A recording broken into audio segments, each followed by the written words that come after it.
जय श्री कृष्ण। स्वागत है आपका फिर से हमारे YouTube चैनल में। आपने एक बार तो जरूर सोचा होगा कि हम तो बहुत अच्छे इंसान हैं, हम ईमानदार हैं, हम भगवान की भक्ति भी करते हैं, फिर भी हमारे जीवन में दुख ही दुख होता है, कभी सुख आता ही नहीं। इसका उत्तर मैं आपको एक कहानी सुनाकर समझाने की कोशिश करता हूं। पुराने समय की बात है। दो संत हमेशा साथ रहते थे। दोनों एक ही आश्रम में रहते थे। एक का नाम सुखी और दूसरे का नाम दुखी था। संत सुखी हर हाल में सुखी रहता था, जबकि दूसरा संत हमेशा दुखी रहता था। इस कारण उसका नाम दुखी रख दिया गया था। गांव के लोग अपनी परेशानियां लेकर इन संतों के आश्रम में आते थे। दोनों ही संत अपने अपने तरीके से परेशान लोगों को समाधान भी बताते थे। दुखी संत के समाधान भी बहुत अच्छे होते थे, जिनसे लोगों की चिंताएं दूर हो जाती थीं।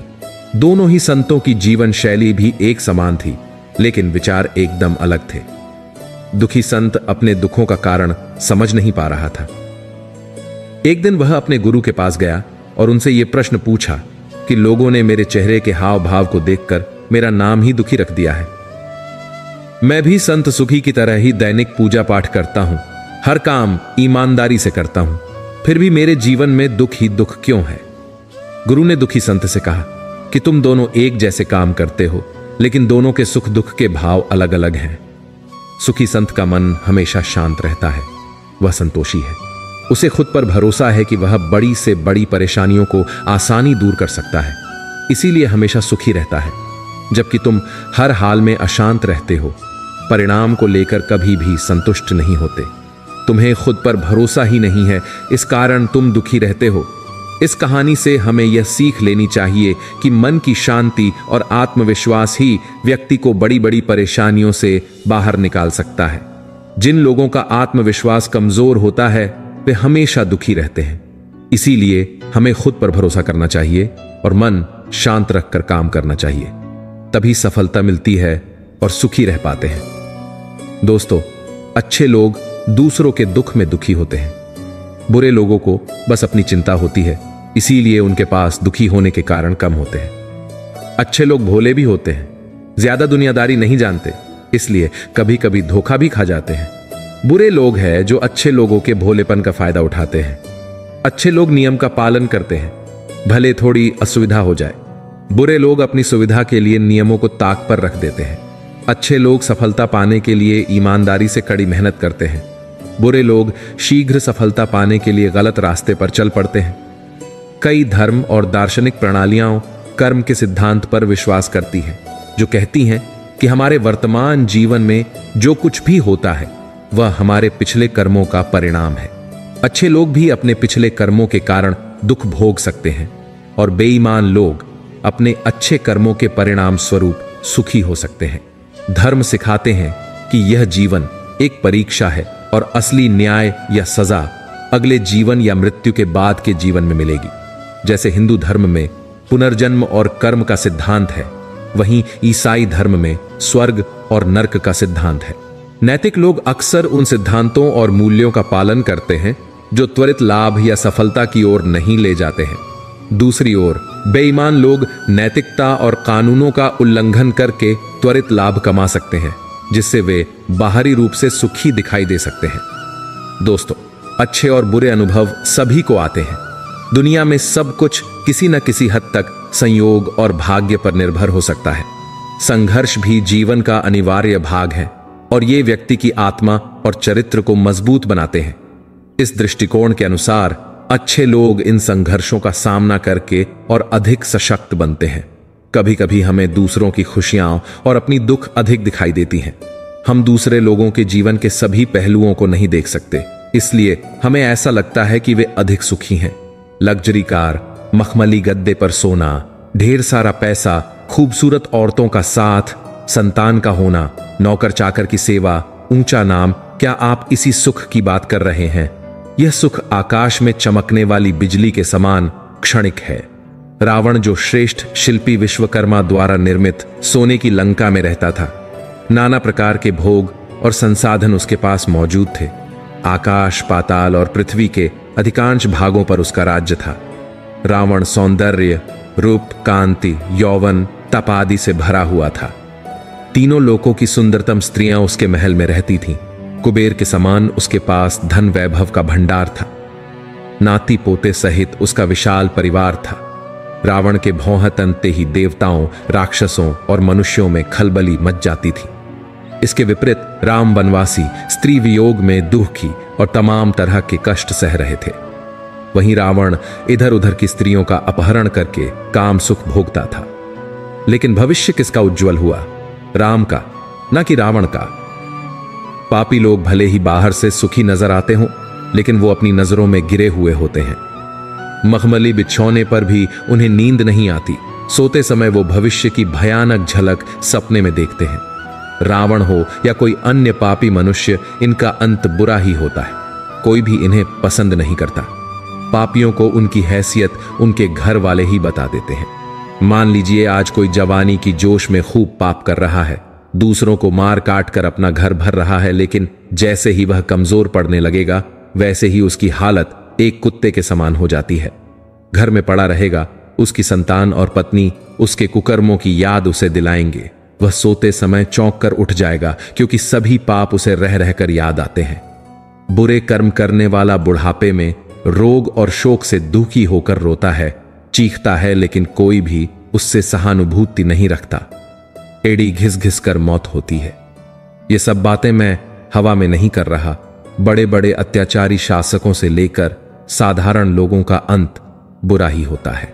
मुझे तो अब भी अच्छाई पर भरोसा है। अच्छे व्यक्ति बनिए, लेकिन इमोशनल मूर्ख मत बनिए। अच्छे लोगों का यह दुनिया जमकर फायदा उठाती है, उनसे बचिए। सबको खुश रखने की कोशिश बिल्कुल मत करिए। गलत लोगों का साथ और गलत बात का बिल्कुल समर्थन मत करिए। आजकल तो लोग हत्यारों और बलात्कारियों का भी चरणामृत पी रहे हैं। ऐसा मत बनिए। लग्जरी लाइफस्टाइल रखना खराब बात नहीं है। जरूर कोशिश करिए सुखी संपन्न रहने की, लेकिन किसी को दुख पहुंचाकर जेब मत भरिए। अच्छे लोग बहुत ज्यादा मेहनत करते हैं, सारे काम अच्छा करते हैं, लेकिन फिर भी वे दुख क्यों पाते हैं? बहुत बार अच्छे लोग किस्मत के आगे हार जाते हैं। वे जो चाहते हैं ऐसा कुछ भी नहीं होता, हालांकि वे परेशानियों से लड़ना जानते हैं। सफलता कैसे मिलती है उन्हें पता है, और इस तरह से वे परेशानियों से लड़ते रहते हैं, लेकिन उनकी भावनाओं को कोई भी समझ नहीं पाते हैं। वे अच्छे रास्ते पर चलना चाहते हैं। ऐसे लोग अपना रास्ता खुद तय करते हैं। उन्हें ना बोलना नहीं आता। एक अच्छे इंसान कभी भी किसी चीज के लिए ना कभी नहीं बोलता। यदि किसी ने उन्हें कुछ करने को कहा है, वे तुरंत हां कर देते हैं, चाहे उन्हें कितनी भी परेशानियों को झेलना क्यों न पड़े। वे हर हालत में मदद करने के लिए तैयार रहते हैं। इसी कारण लोग ऐसे लोगों का फायदा उठाते हैं। ऐसे लोग स्वयं मुसीबत में पड़ जाएं, लेकिन दूसरों को मुसीबत में पड़ते देख नहीं सकते, क्योंकि किसी बात पर जल्दी भरोसा कर लेना उनकी आदत होती है। इसलिए उनको जीवन में हमेशा धोखा मिलता है। मगर फिर भी वे अच्छे इंसान कभी भी किसी को धोखा नहीं दे सकते। खुद धोखे मिलने के बावजूद हमेशा दूसरों की मदद के लिए तैयार रहते हैं। वैसे आज के जमाने में इंसान को कभी भी आंख बंद कर भरोसा नहीं करना चाहिए, वरना उन्हें दुख के अलावा और कुछ नहीं मिलेगा। अच्छे लोग साफ दिल और मन के होते हैं। वे सोचते हैं कि हमारी बात पर किसी को बुरा नहीं लग जाए। वे अपने खुशी के पहले दूसरों की खुशी के बारे में सोचते हैं। अपने जरूरतों को पूरा करने से पहले दूसरों की जरूरतों को पूरा करते हैं। अच्छे इंसान हमेशा आपको आगे बढ़ने की हिम्मत देते हैं। अपनी भावनाओं को कभी भी अच्छे इंसान व्यक्त नहीं कर पाते हैं। उनको लगता है शायद उनकी बातों से दूसरा परेशानी ना हो जाए, लेकिन दूसरों को कभी भी परेशान देखना नहीं चाहते हैं। इसलिए अपनी भावनाओं को अपने अंदर ही छुपा कर रखते हैं। परेशान होना तुम्हारी आदत बन गई है, इसी वजह से तुम दुख पाते हो। परेशानी को तुम अपने से दूर रखो तो दुख तुम्हें कभी छू नहीं पाएगा। एक बार स्वामी विवेकानंद ने अपने गुरु रामकृष्ण परमहंस से कहा, अच्छे लोगों को ही दुख क्यों मिलता है? तब रामकृष्ण परमहंस ने उत्तर दिया कि हीरा रगड़े जाने पर ही चमक देता है और सोने को शुद्ध होने के लिए आग में तपना पड़ता है। अच्छे लोग दुख नहीं पाते, बल्कि परीक्षाओं से गुजरते हैं। इस अनुभव से उनका जीवन और भी बेहतर होता है, निखार आता है। उनका जीवन में एक नया अध्याय का उदय होता है, एक नया सूर्योदय होता है। इतना सुनने के बाद स्वामी विवेकानंद बोले, आपका मतलब है ऐसा अनुभव उपयोगी होता है? रामकृष्ण परमहंस जी ने सिर हिलाते हुए बोले, हां, हर एक इंसान की ईश्वर एक बार परीक्षा लेता है, फिर उस परीक्षा में उसे जो सीख मिलती है वो सीख उसके जीवन में आगे बढ़ाती है और वह सफलताओं को प्राप्त करता है। उसके मार्ग में जो कठिनाई आती है उसको वह अलग करता हुआ अपना रास्ता खुद बना लेता है और वह व्यक्ति एक न एक दिन सफलता अवश्य ही प्राप्त करता है। दोस्तों, हम समस्याओं से घिरे रहने के कारण हम जान ही नहीं पाते कि हम किधर जा रहे हैं। तब श्री कृष्ण कहते कि आप अपने अंदर झांको, बाहर मत झांको, तब तुम्हें पता चलेगा कि तुम किधर जा रहे हो। आंखें दृष्टि दिखाती है, अंतर्मन राह दिखाती है। जब आपका का बुरा समय चल रहा है तब हमेशा इस बात पर ध्यान दो कि अब तक तुम कितना चल पाए और कितना चल पाना बाकी है। जो कुछ पाया है उसको गिनो, जो हासिल ना हो सका उसके बारे में कभी ना सोचो। जो हासिल ना हो सका उसके बारे में तुम पूछने लगोगे तो तुम्हें दुख मिलेगा, और जो पाया है उसके बारे में सोचोगे तो तुम्हें सुख का अनुभव होगा।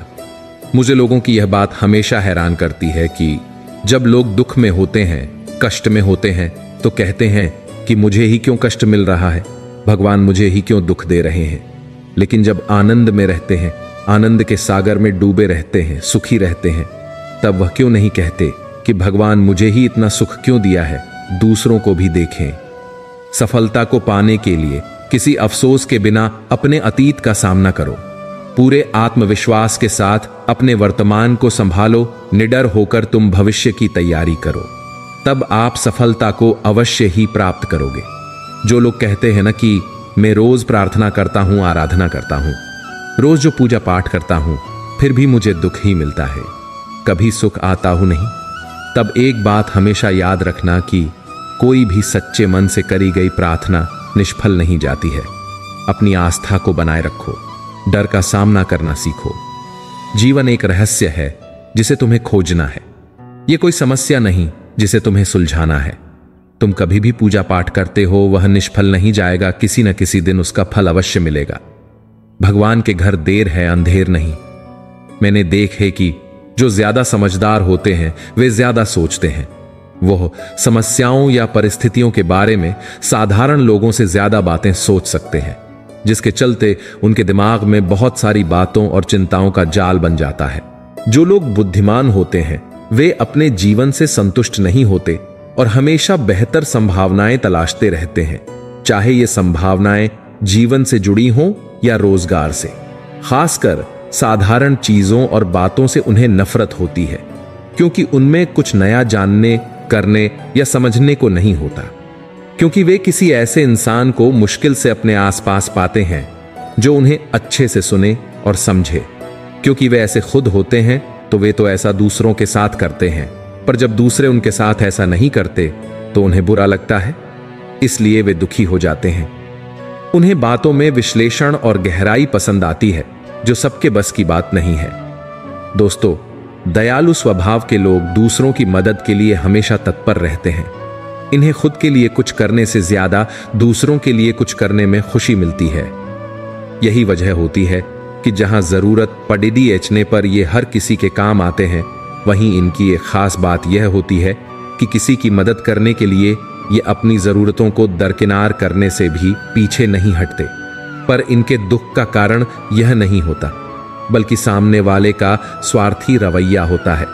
वास्तव में देखें तो अपनी सीमाओं से बढ़कर और अपनी परेशानियों को किनारे रखकर किसी की मदद करना ही इनके लिए दुख का कारण बन जाता है। ऐसे व्यक्तियों के लिए लोग यह मानकर चलते हैं कि ये हर वक्त उनके साथ ही होंगे और खुद से पहले उनके बारे में सोचेंगे। उनसे मदद की चाह रखने वाले लोग भले ही इनके लिए कुछ ना करें, लेकिन इनसे कभी भी ना नहीं सुनना चाहते। एक क्षेत्रीय कहावत है, करने की 100 शिकायत, ना करने की 1 शिकायत। यही इन दयालु लोगों के साथ भी होता है। जब कभी किसी हालात में पड़ीडीएच कर ये सामने वाले को गलती से भी कुछ करने के लिए ना कह दें या परिस्थितिवश मदद ना कर पाए, तो सामने वाले व्यक्ति के मन में यह बात आ जाती है कि अब ये उनके काम नहीं आएंगे। नतीजा यह होता है कि वे उनकी बातों, सोच, निर्णयों को अनदेखा करना शुरू कर देते हैं। यही बात इन्हें दुखी करती है। आपको यह समझने की जरूरत है कि यह आपका बुरा रवैया नहीं है जिसके लिए आपको दुखी होना चाहिए या पछताना चाहिए, बल्कि यह सामने वाला का स्वार्थ है जो किसी की जरूरतों को समझे बिना हमेशा उसकी मदद लेना चाहता है। इसे समझते हुए आप पछतावे के भाव से निकल जाएं और अपनी प्राथमिकताओं के साथ चलें।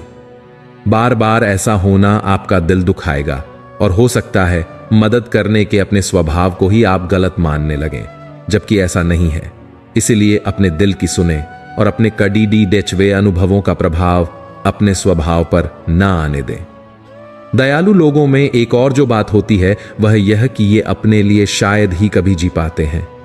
इनकी प्राथमिकताओं में कभी परिवार, कभी रिश्तेदार, तो कभी दोस्त आ जाते हैं। कभी ये बच्चों के स्कूल भागते हैं, कभी परिवार के साथ वीकेंड मनाते हैं, तो कभी दोस्तों के खुशी गम में शरीक होते हैं। परिणाम यह होता है इनके पास खुद के लिए ही खाली समय नहीं होता कि अपने शौक पूरे कर सकें, क्योंकि इनका हर कदम दूसरों को खुश करने के लिए होता है। उसे पूरा करते हुए ये अपने सपनों को पूरा करने के लिए काम नहीं कर पाते। आपको अपनी इस सोच में थोड़ा सुधार लाने की आवश्यकता है। आपको यह समझने की जरूरत है कि खुद के लिए सोचना स्वार्थी बनना नहीं होता, और दूसरों के लिए सोचने का मतलब यह नहीं होता कि आप खुद के लिए बिल्कुल ना सोचें। नीच स्वार्थ भाव से किसी की मदद करना और बात होती है, लेकिन नीच स्वार्थ होने का अर्थ खुद की जरूरतों को भूल जाना नहीं होता।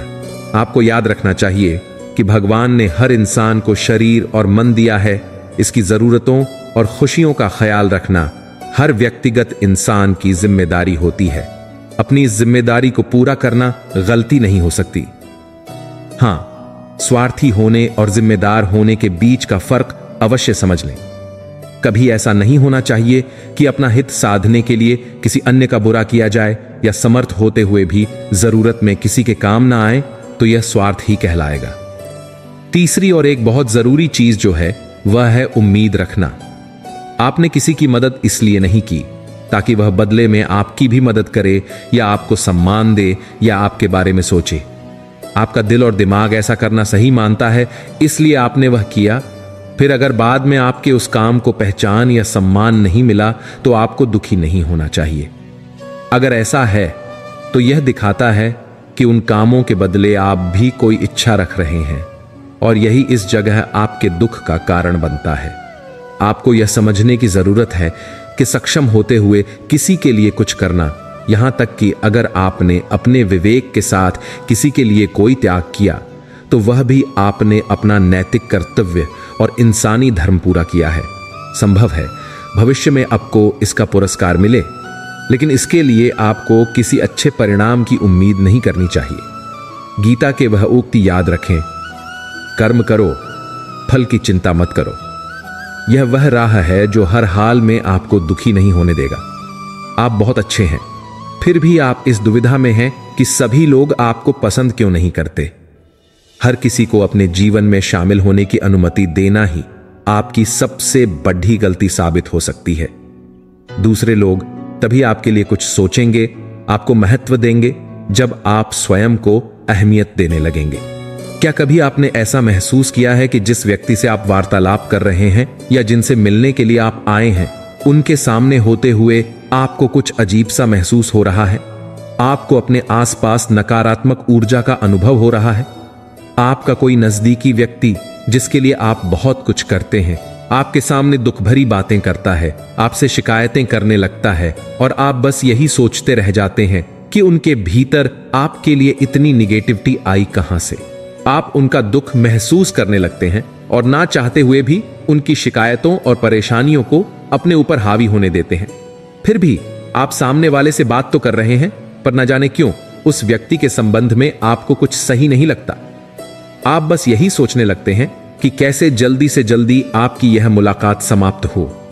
अगर आपने ऐसे हालातों का अनुभव किया है तो यकीन मानिए आप जैसे बहुत से लोग हैं जिन्हें बहुत ही जल्दी दूसरे लोगों के आभा मंडल में नकारात्मक ऊर्जाओं की मौजूदगी सताने लगती है।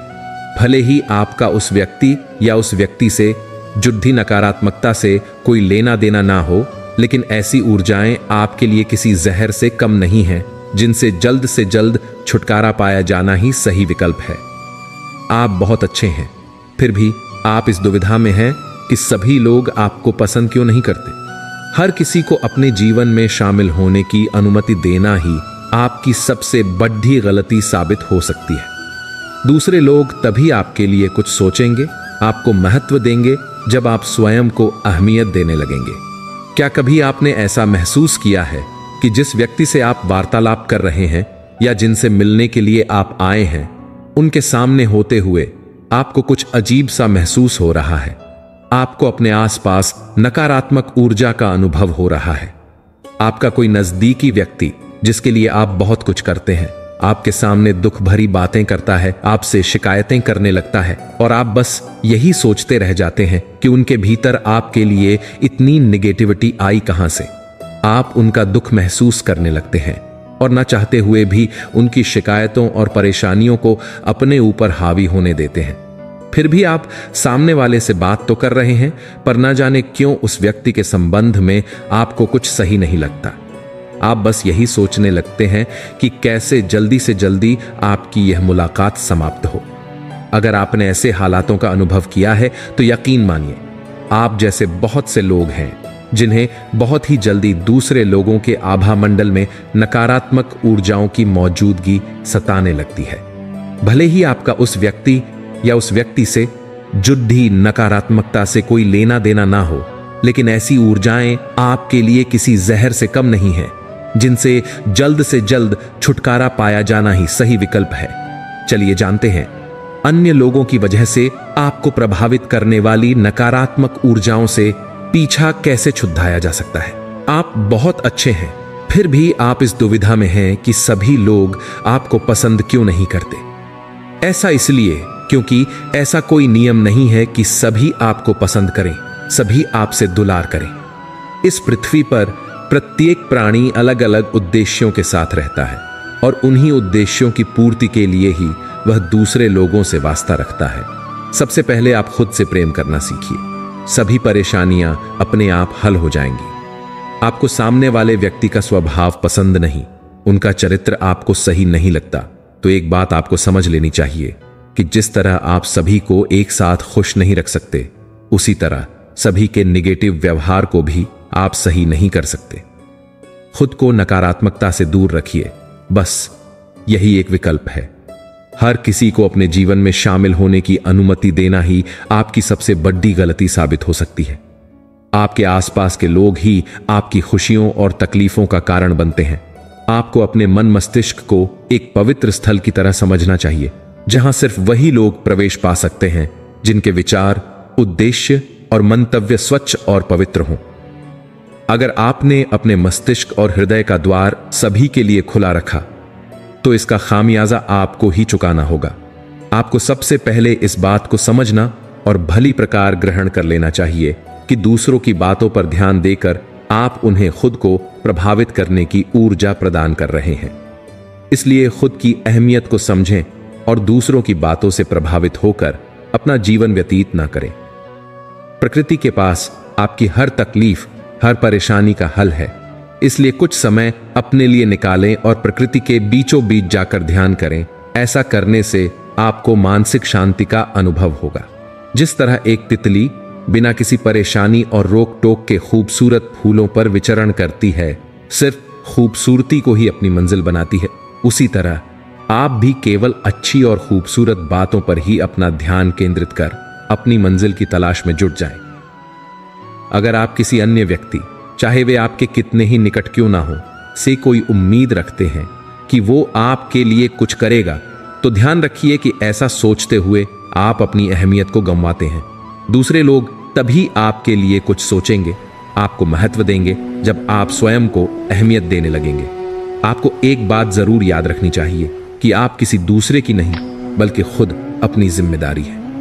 आपके विचार, आपकी खुशियां, आपकी जरूरतें, आपकी भावनाएं, सभी के लिए सिर्फ और सिर्फ आप ही जिम्मेदार हैं। आमतौर से दुख को नापसंद किया जाता है।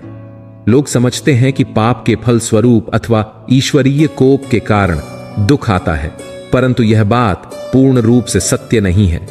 दुखों का एक कारण पाप भी है, यह तो ठीक है, परंतु यह ठीक नहीं कि समस्त दुख पापों के कारण ही आते हैं।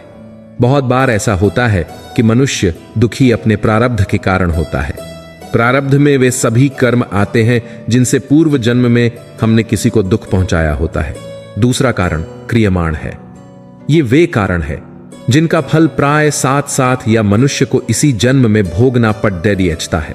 इसका तीसरा और सबसे महत्वपूर्ण कारण कि ईश्वर को जब किसी प्राणी पर दया करके उसे अपनी शरण में लेना होता है, कल्याण के पथ पर ले जाना होता है, तो उसे भवबंधन से, कुप्रवृत्तियों से छुड़ाने के लिए ऐसे दुखदायक अवसर उत्पन्न करते हैं जिनकी ठोकर खाकर मनुष्य अपनी भूल को समझ जाए और उसका सच्चा भक्त बन जाए।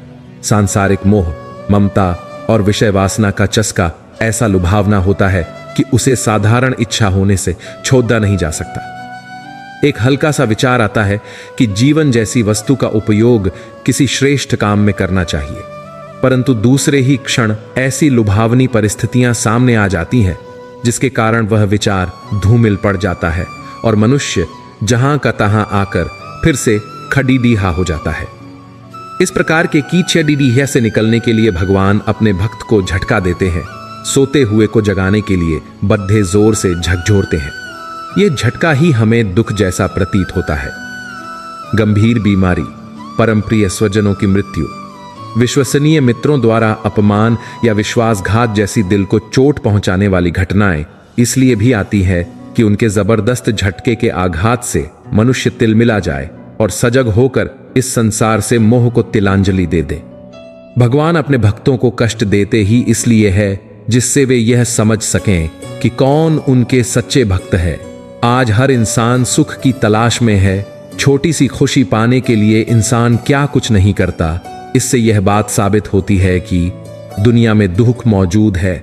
आज हम आपको लोग क्यों दुखी रहते हैं उसके कुछ कारण बताएंगे। हम इंसानों को प्रकृति ने मेमोरी यानी कि याददाश्त इसलिए दी है ताकि हम इसका उपयोग कर जीवन में धोखे खाने से बच सके, पुरानी गलतियों से सीख सके। पर अफसोस हम इंसानों की सबसे बड़ी कमजोरी भी यही याददाश्त है जो हमें उन बेकार के पलों को भी याद रखने के लिए मजबूर कर देती है जिससे जिंदगी में हमारा कोई फायदा नहीं बल्कि इनसे हमें सिर्फ दुख ही मिलता है। आपने कई लोगों को देखा होगा, वो अपनी पुरानी यादें, जैसे अपने प्यार से बिछड़ना हो, किसी करीबी की मृत्यु की याद हो या फिर कोई और वजह हो, पुरानी बातें जिनसे जीवन में कुछ नया नहीं हो सकता, वह उन्हें याद करके पछताते हैं। कई बार तो इंसान दुखी होने के इस कारण की वजह से डिप्रेशन में भी चला जाता है।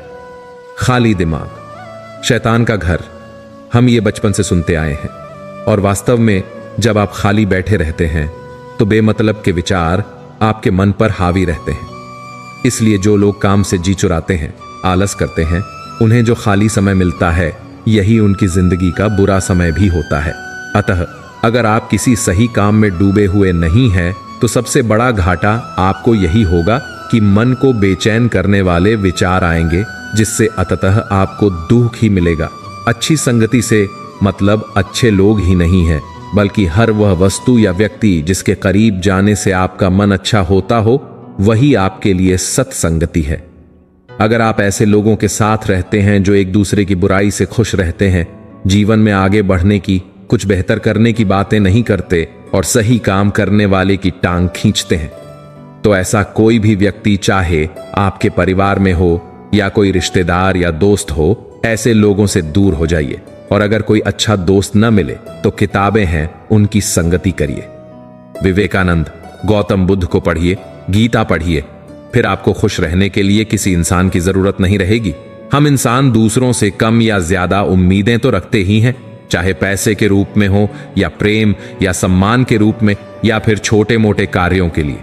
लेकिन अक्सर ऐसा होता है, हम जिस भी कार्य के पूरा होने की उम्मीद दूसरे से करते हैं वो हमारी उम्मीदों के मुताबिक नहीं होता और फिर हमें दुख मिलता है। तो गीता में भगवान कृष्ण कह रहे हैं कि उम्मीदें ही आपके दुखों का कारण बनती हैं, अतः उम्मीदें कम से कम रखिए। दोस्तों, पैसे कमाना, घर गाड़ी खरीदने इत्यादि का लक्ष्य तो हर इंसान का होता है, इसलिए अपनी इन्हीं इच्छाओं को पूरा करने की खातिर वह दिन रात काम भी करता है।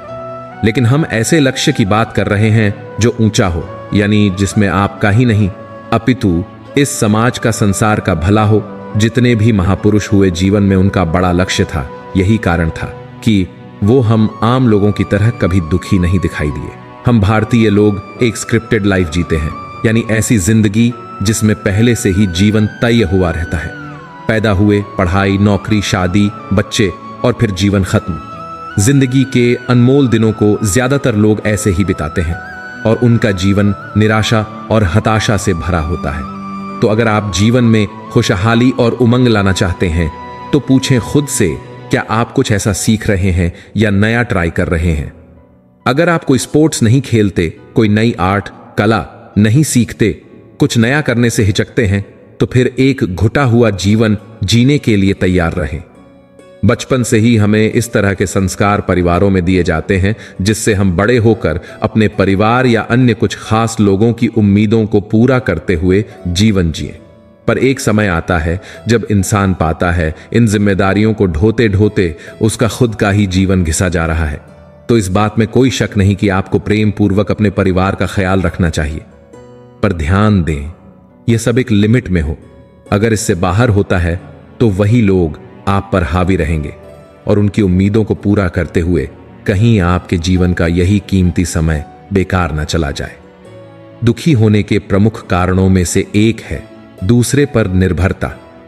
यह निर्भरता किसी भी तरह की हो सकती है, चाहे पैसों की, सुरक्षा की, सुख सुविधाओं की इत्यादि। अगर आप आत्मनिर्भर नहीं हैं, अपने जीवन के जरूरी कार्यों को करने के लिए भी दूसरे का सहारा ढूंढते हैं, जैसे आप अपने कपड़े खुद नहीं धोते, खाना बनाना आपको नहीं आता, और खुश रहने के लिए यदि आप दोस्तों को या अपने प्रेमी को ढूंढते हैं, तो इसका मतलब है दूसरे के आसरे पर आप जीवन जी रहे हैं। खुद को ऐसा बना लीजिए जिससे आप किसी भी इंसान पर निर्भर न हो सकें। सभी लोगों के मन में कुछ खास भ्रम होते हैं और भ्रमों को हकीकत मानकर वह जीवन जीता है। जैसे एक सामान्य भ्रम यह है कि हमें लगता है पहले खूब पैसा कमा लें, तब जाकर अपने स्वास्थ्य का ध्यान रखेंगे, परिवार को समय देंगे या कुछ नया सीखेंगे और खेलेंगे। पर समय क्या कभी हमारी इच्छाओं के अनुसार चलता है? नहीं। यदि छोटे बच्चों को आपकी सलाह की आज सख्त जरूरत है, तो क्या आप तब उन्हें सलाह देंगे जब वो बड़े होकर बिगड़ जाएंगे? नहीं ना। इसी तरह जिंदगी को वास्तविकता के चश्मे से देखिए कि कहीं आपने भी तो कुछ भ्रम नहीं पाल लिए। जीवन है तो गलतियां भी होंगी ही, लेकिन अक्सर आप पाते होंगे लोग अपने किए हुए कर्मों का या गलतियों का ठीकरा दूसरों पर फोड़ देते हैं। अब मैं आपको आखिर में एक प्रेरणादायी कहानी सुनाता हूं। एक समय की बात है, एक छोटे से गांव में विद्या नाम की एक महिला रहती थी। विद्या बहुत ही दयालु, ईमानदार और परोपकारी थी। वह गांव के बच्चों को मुफ्त में पढ़ाती, बुजुर्गों की देखभाल करती और जरूरतमंदों की मदद करती थी। सभी लोग उसकी प्रशंसा करते थे, लेकिन विद्या अक्सर अपने जीवन से दुखी रहती थी। विद्या को अपने जीवन में कई कठिनाइयों का सामना करना पड़ा था। उसका परिवार आर्थिक संकट से गुजर रहा था, उसकी स्वयं की स्वास्थ्य समस्याएं थीं और उसने अपने कुछ प्रियजनों को भी खो दिया था। फिर भी उसने कभी अपने कर्तव्यों से मुंह नहीं मोड़ा और हमेशा दूसरों की भलाई के लिए काम करती रही। एक दिन गांव के एक वृद्ध व्यक्ति ने विद्या से पूछा, विद्या, तुम इतनी अच्छी हो और फिर भी इतनी दुखी क्यों रहती हो? विद्या ने उत्तर दिया, मैं दूसरों की मदद करती हूं, लेकिन मेरे अपने जीवन में इतनी समस्याएं हैं कि मैं कभी कभी हार मान लेती हूं। वृद्ध व्यक्ति ने मुस्कुराते हुए कहा, विद्या, तुम्हारा जीवन एक दिए की तरह है। जब दिया जलता है तो वह अपने आसपास के अंधकार को दूर करता है, लेकिन स्वयं जलता रहता है। तुम्हारी अच्छाई और करुणा भी उसी तरह है। तुम अपने आसपास के लोगों के जीवन में प्रकाश ला रही हो, लेकिन यह स्वाभाविक है कि तुम्हें भी जलने का दर्द महसूस हो।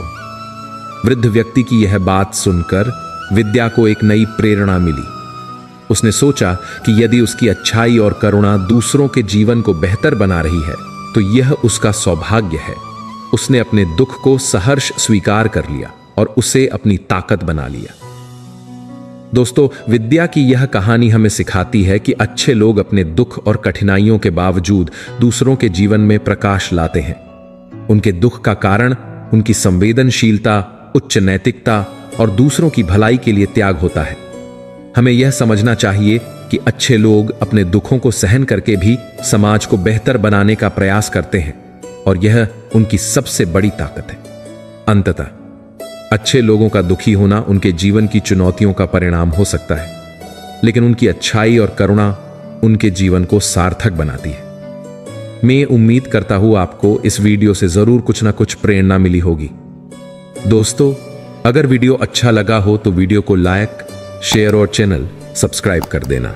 जय श्री कृष्ण।